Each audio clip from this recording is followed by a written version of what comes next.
one of the problem when they tell you you are a pioneer means that you are old, unfortunately. So when I present the evolution of CRRT, I'm talking about the last 40 years of dialysis in the acute setting. And I must say that practically I started just after being graduated with this passion to put together intensive care and nephrology. And I will briefly show you through a quick journey what has been the evolution over the years. I must say that I always try to work in a kind of collaborative environment, because at the high school, at the Lyceum, I was taught by the ancient Greeks that knowledge is important, but sharing the knowledge is important. You know, I studied 5 years of Greek, but I cannot speak Greek, also because it was ancient Greek. So in my times, we used to read Dareios kai parisatidos gignon taipaides dio. Then I learned that you don't say kai anymore, you say kie, and there is a different pronunciation from the ancient Greek.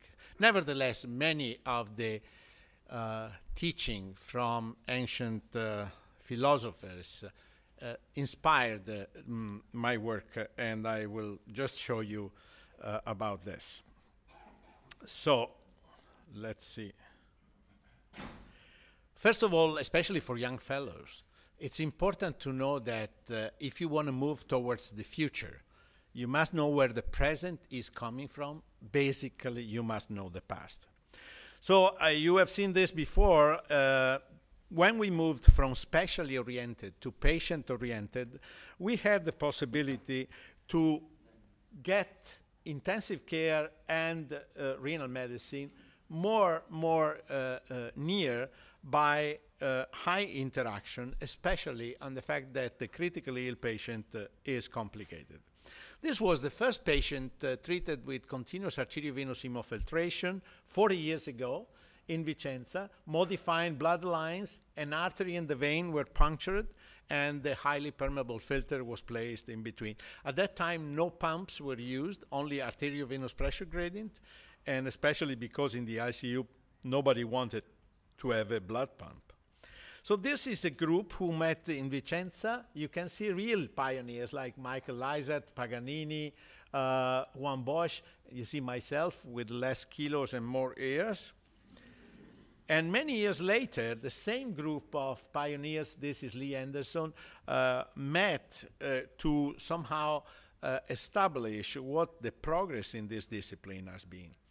One of the step forward has been this editorial published in 1990 together with Dr. Bellomo, entitled Critical Care Nephrology, The Time Has Come, where we clearly said that the critically ill patient is a puzzle, is very complicated, and we need collaboration to put together therapeutic strategies. So no one can whistle a symphony alone.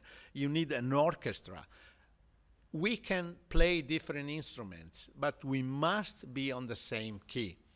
And this is my passion for music. You might be interested to know that I also play and sing rock music, but this is another story.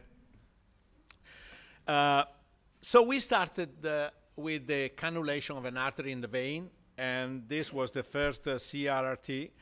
And then we modified filters. We use new devices for fluid balance. Then we started the introduction with blood pumps in the ICU, modifying the circuit. And then we started with a series of generation of machines that integrated all the features. This was the first machine ever designed specifically for intensive care. And then this is the new generation of machines. Now machines are developed and platforms for different purposes and therapies, also including sorbents, including CO2 removal, and finally this is the last generation of machines. So when we started, it was very important to have short blood lines in order to ensure maximum flow at a given arteriovenous pressure gradient, and patients were hypotensive. So we needed really a low resistance circuit.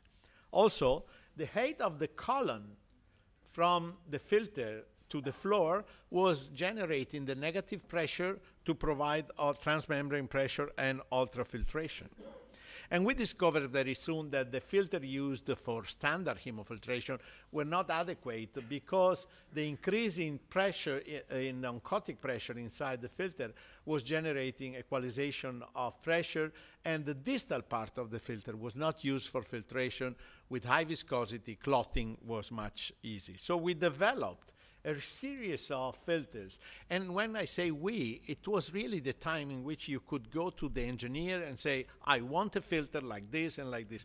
Now, these are in our museum in the department. We also used a flat dialyzer with very low resistance. And then, from this computer, you can tell my age. I think we developed initial strategies to automatize fluid balance.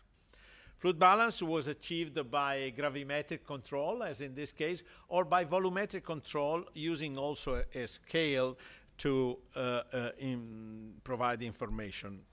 Very soon, we started providing countercurrent dialysate flow in what we call CVVHD or CVHDF. And this is the first description of hemodiafiltration in the world that we did many years ago. This was the first patient in which we circulated dialysate countercurrent to blood by gravity in a critically ill patient. We moved forward and we started using the blood pump. You may say, well, this is logical, of course, but it took time to make people in the ICU comfortable with the use of a blood pump. And then we needed, of course, to add some safety feature to the circuit. And this allowed, however, to develop all forms of techniques called continuous renal replacement therapies, from very simple, slow continuous ultrafiltration to the most complicated, like coupled plasma filtration, adsorption, and combined high-volume hemofiltration. I would like to point out that most of this innovation have taken place in our institute, and here you see some of the laboratories that are dedicated to this. In particular, for example, we tested the original Prisma machine that had a special characteristic. This preset, completely full circuit was providing self-priming, and this was a major advance for intensivists that were not familiar with dialysis to perform renal replacement therapy in the ICU. Here you see the evolution towards different type of machines, very, very early prototypes with different colors, as you can see here. And this, for example, is one of the prototypes today under evaluation called Prismax that is not on the market yet, but just to show you the evolution towards new machine. This is another case, for example, B. Brown, very original sketch machine, and then integrated machine, and then the Diapact machine. And this is one of the prototypes we tested originally, and this is the today's Omni machine. So again, from the laboratory to the museum, and now to the clinical setting. This is also an evolution of the Fresenius machine that evolved into the new generation of machines. So today, we have a full bunch of machines and an entire spectrum of technologies available for renal replacement therapy. Most of these machines have been either designed or tested in our institution. One of the issues about renal replacement therapy is evolving into a concept of restoration of homeostasis. So if you have derangements from the line of physiology due to uremia, volume, and other derangement, your attempt should be to try to make these derangements less complex and leading towards the line of physiological targets.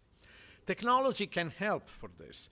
So whenever you reach a certain level of homeostasis, changes from the lines of the physiology can actually be considered a trend towards a new derangement that should be corrected. And therefore, anytime, for example, this angle trend is higher than 15%, reevaluation of intervention and change prescription should be considered. This is what we call today assisted dynamic prescription. Plus, we have signals from the laboratory, from the patient, from the machine that should be integrated in an expert system and provide a feedback that can be differently a manual feedback from nurses, can be nurse authorized, or even fully automated feedback. And there are machines today capable of readjusting prescription based on the behavior of the delivered dose. Now, this is very important. On the other hand, together with Dr. Ricci, we wrote an editorial in Blood Purification entitled The Dark Side of Technology. So, especially for young fellows, it should be clear that we can rely on technology, but we must know what is behind technology. We cannot blindly use technology and expect technology to solve completely our problems. Concerning the delivery of dialysis, there were several studies. One of these studies was our first study on the different level of dose compared to outcome. And we published in Lancet in 2000 this seminal paper that led to many other studies showing that there is an area where you increase outcome, increasing the dose, and then there is a flat curve when further increasing dose does not result in further benefit.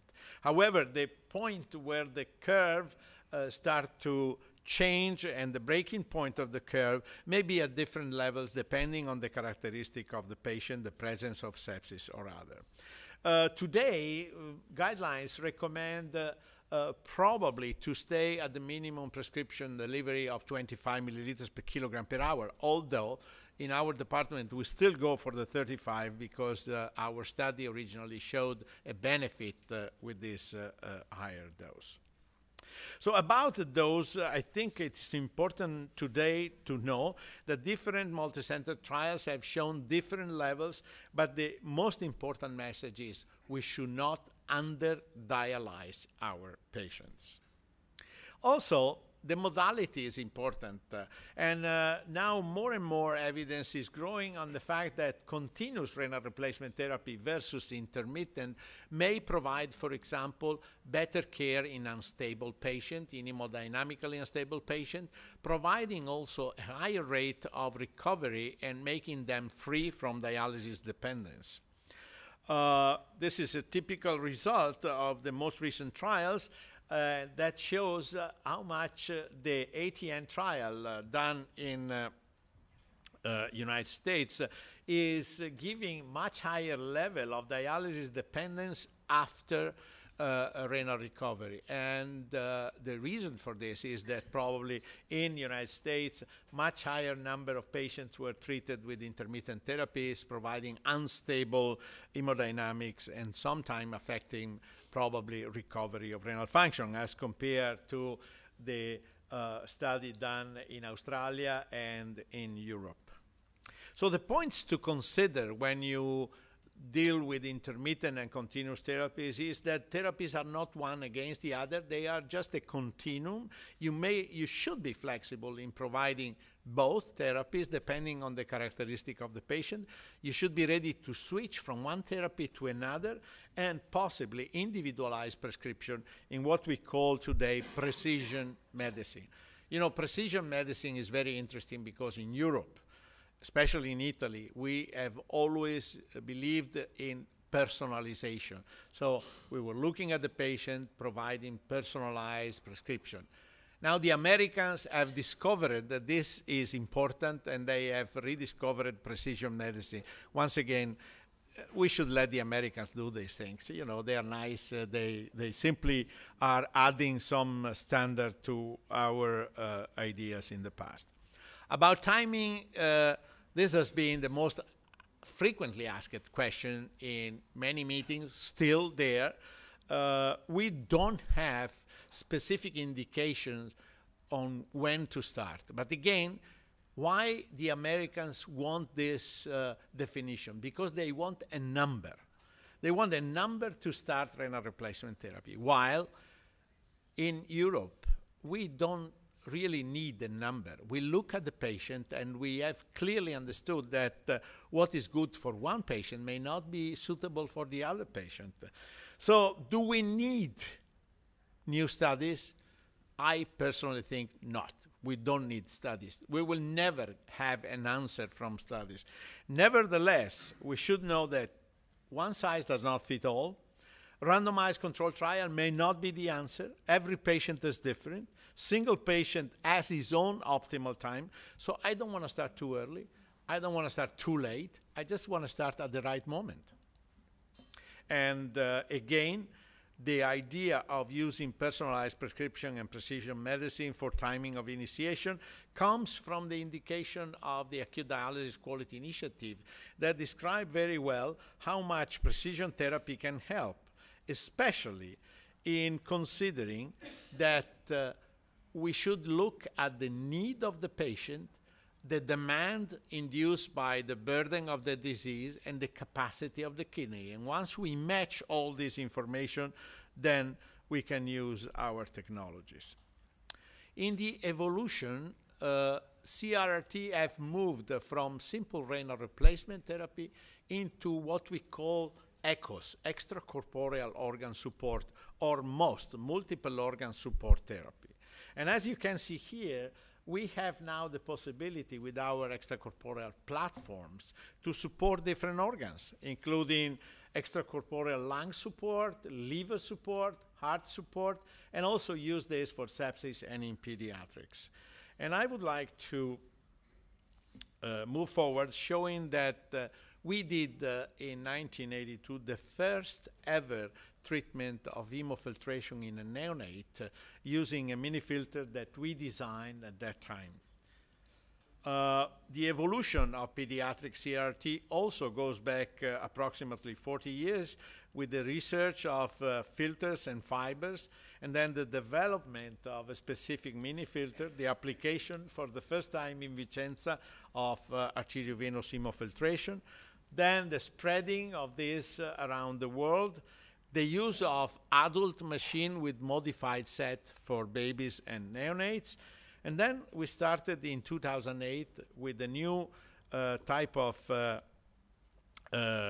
project trying to design and create a machine specifically designed for babies and neonates. And these are the drawing, the development of a new machine, and the first baby treated in 2013. Here you can see I'm not so good in making drawing, but this is actually the first prototype design for a machine for neonates, and this is the baby treated for the first time in the world with the machine called Carpe Diem, that stays for cardio, renal, pediatric dialysis emergency machine. This is a baby less than 3 kilos. We treated with an extracorporeal circuit at 12 mL per minute for more than 1 month, and the baby recovered, and now this treatment is available worldwide. What will be the future? The future mostly reside in patient identification and application of technology for patient care. For patient identification, I think we can easily utilize the information from the Acute Dialysis Quality Initiative, which matches disease burden, solute load, volume load with the kidney capacity, and anytime there is an imbalance between demand and capacity, the gap should be identified, targets for therapy should be identified, and treatment should be prescribed. Technology research will reside mostly on vascular access, circuitry, filters and membrane, anticoagulation, machines, monitoring, and the biofeedback I showed you before. I think for extracorporeal circuit, the search for antithrombogenic surfaces and antibacterial surfaces will be very much important, especially because anticoagulation, although improved with the use of citrate, in Japan, nafamostat, mesylate, and other things, still may represent a complication and a cumbersome thing to do. If we have antithrombogenic circuit, then we don't need that anymore. Also, the additional devices can be developed, including fluid balance control, new sorbents, wearable. This is gone. Thank you. So new devices and new membranes. And I would like to tell you that, grazie.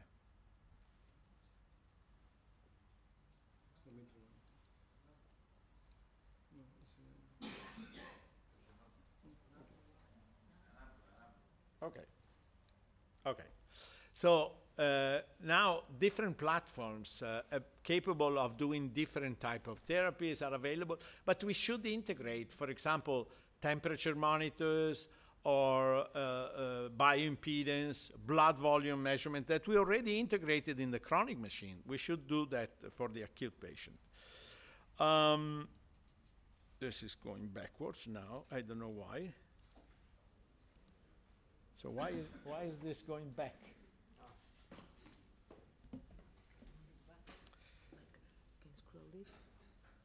Okay, so thank you. Scroll down. Okay, so technology is not helping me. For example, if you have a patient that requires removal of fluid and you do this in isolated ultrafiltration for a short period of time, you may get hemodynamic instability because of the intravascular refilling may not be adequate. And in this patient, if you don't get adequate intravascular refilling, blood volume changes occur and you get hypotension. But if you monitor blood volume, you can actually modulate ultrafiltration, as you can monitor bioimpedance, and so you can decide when you remove too much. So hypotension may occur because you removed too fast or too much fluid. Also, we can work on the porosity of membranes, trying to use nanotechnology to improve our membranes and design specific porosity of our membranes to remove specific substances. And so not only we can affect the roughness and the surface of the membrane, but also create a kind of a pore library that can actually affect the transport of membranes. And you can functionalize the surface of the pores, especially with nanotechniques, in order to modify the characteristic of the membrane. So membrane surface modification can occur by additives, by polymer blending, by macromolecule inclusion, by physical procedure, and so on. For example, we have today membranes whose surface has been modified, improving biocompatibility, permeability, and non-fouling effect conditions.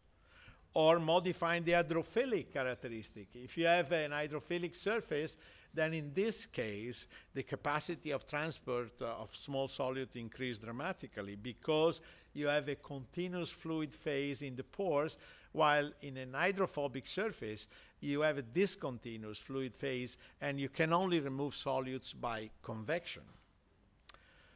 Bioactivity is a new dimension for the membrane, and we have a very interesting approach today, moving from the classic cellulosic membranes, improving biocompatibility with synthetic low flux. Then we increased flux using high flux, and then finally we added bioactivity as a new type of dimension. And we have membranes, for example, functionalized with vitamin E on the surface. So at this point, modification of the surface not only modified the compatibility, not only porosity, but the bioproperty of the membrane. And this membrane now is available to provide and affect the generation and the blockade of oxidant species during treatment trying to reduce the burden of oxidant stress in acute disease. And this is what happened, in fact, reducing LDL oxidation, reducing erythrocyte damage, and controlling protein oxidation. We have published recently a paper entitled Blue Planet Dialysis. I think that considering the climate change, considering the poor availability of water in many, many countries, the idea of sparing water during dialysis is very important, or to generate in situ a small amount of dialysate. And new technologies may actually help us to do this. Also, we have available a new series of sorbents that allow us to do different type of therapies. Cytosorbents is one of these new technologies available to remove substances like cytokines from the blood, or integrating this in a CRRT circuit, as you can see here, in different modalities, or also with a kind of an ECMO circulation. We can think about membranes inserted in a sorbent technology, or even co-extruded membrane with sorbents, so that at the end the process of convection, diffusion, and absorption can be optimized. Information technology is very important, and this machine allows us to collect data. Now, data can be collected in a patient card, in a resident medical record, or in clouds. So this allows us to actually perform statistics and get information about filter life, treatment downtime, delivered dose, and so on, or even on fluid overload and CRRT initiation, or frequency of renal replacement therapy after CRRT. We published this data recently on the International Journal of Artificial Organs. I think the future of CRRT is based on an integrated and multidisciplinary approach. We know how much the critically ill patient has a complex physiology or pathophysiology. So, for example, patients that are receiving ECMO, they have a complex therapy, but they may require further organ support, and this further organ support may actually create a positive or negative interaction in the treatment of our patient. We may have possible errors due to fluid balance when you use two separate extracorporeal circuits. And the other thing is that you can actually consider, for example, when you try to remove CO2 because of the pulmonary impairment in gas exchanges, creating an imbalance in acid base in a patient undergoing dialysis. Actually, the concept of complexity may be considering escalation of therapy or de-escalation of therapy, depending on complexity of patient, and especially when the patient required to be discharged from the ICU, then you may consider less invasive technologies for renal replacement. Now, multiple organ support therapy is something that has brought us the concept that we can support different organs. We know that we have organ interactions, native organ interaction, like cardiorenal syndrome, hepatorenal syndrome, and so on, but we may actually have also artificial organ interaction, and this is what requires a complex knowledge. Once again, you are invited to this advanced course that will be held in Vicenza. We always have a good representation of Greek people. And also I invite you to join on YouTube the small movie series that we do called Cappuccino with Claudio Ronco. You know, in Italy, Italians go to the bar, order a cappuccino, and in 2 minutes, drinking the cappuccino, they speak about politics, sports. If we are male, we speak also about other things. And then we walk away.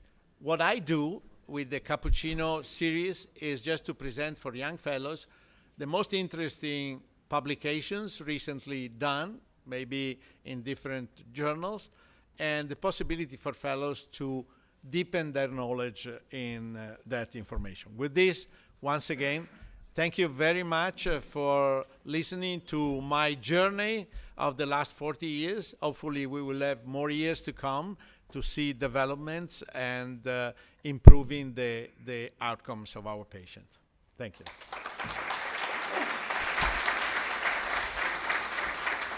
Thank you very much, Professor Ronco, for the great lecture, but much more, thank you very much for the great work that you have produced for our patients.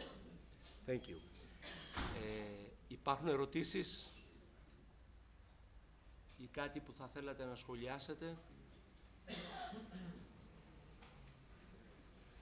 So finally, continuous placement therapies is depending the ICU on the material of the patients, or it's better to be used routinely comparing to intermittent methods? I can tell you what we do in our hospital. So if the patient is sick enough to be in the ICU, we do continuous therapies.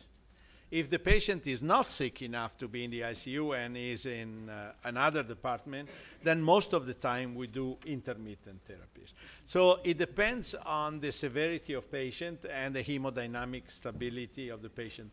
We use both therapies depending on the characteristics. Certainly, on the critically ill, unstable patient, we mostly use continuous therapy.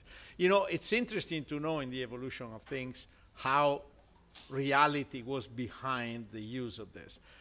Why was America so much fighting against continuous therapy and started using only intermittent?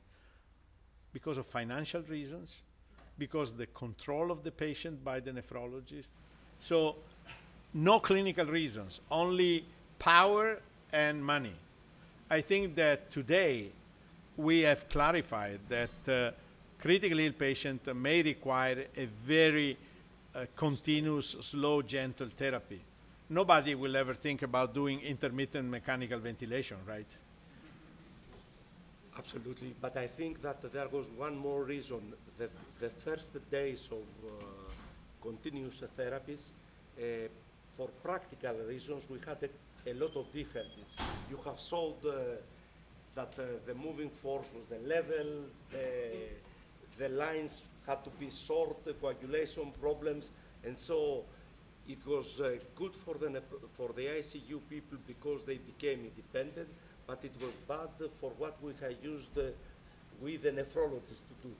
No, absolutely, and I would like to mention once again, unfortunately this is exactly because I'm old, I met Belden Scribner, which is the father of our dialysis technology, and he told me, we designed dialysis to be continuous, but simply we could not do that at the origin.